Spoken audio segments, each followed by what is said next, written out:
Every year, thousands of candidates take the APC exam for physiotherapists. It's their gateway to a career in Australia, which comes with amazing packages, growth opportunities, and so much more.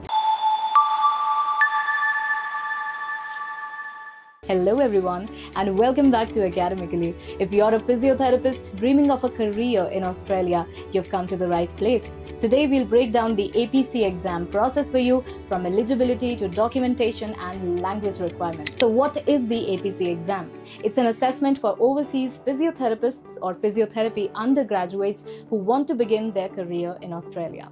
It's conducted by the Australian Physiotherapist Council, the official body responsible for maintaining the standard of physiotherapy education in the country. There are three main parts of this assessment: eligibility assessment and cultural safety training, the APC written assessment, and the clinical assessment. Let's talk about the eligibilities. To apply for the APC exam, you must hold a bachelor's degree in physiotherapy from a recognized institution.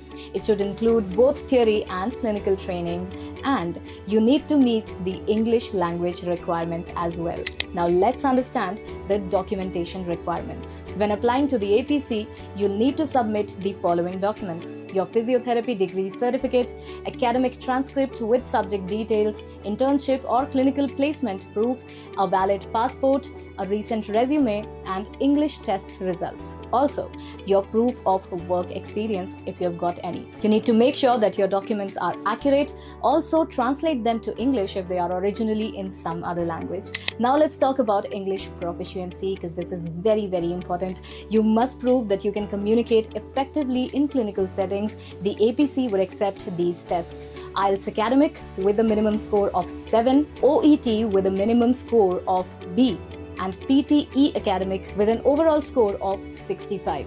The test must be valid within the last 2 years when you submit your application. Here's a quick look at the APC exam process now. The initial assessment, which is your document check, usually takes 3 to 4 weeks. The written assessment, which is the theory exam and can be given from the comfort of your home. Amazing, right?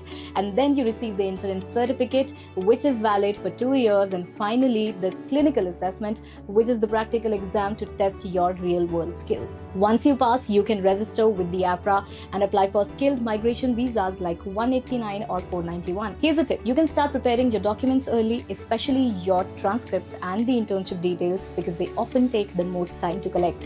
And if you're in the process of taking the APC exam, then Academically has all the resources for your successful attempt. From courses to counsel, find everything in one place. Let us know if you want more about the registration process for the exam, and if you have any queries, comment them down in the box below, and we'll see you in the next one. Till then, keep learning and keep growing.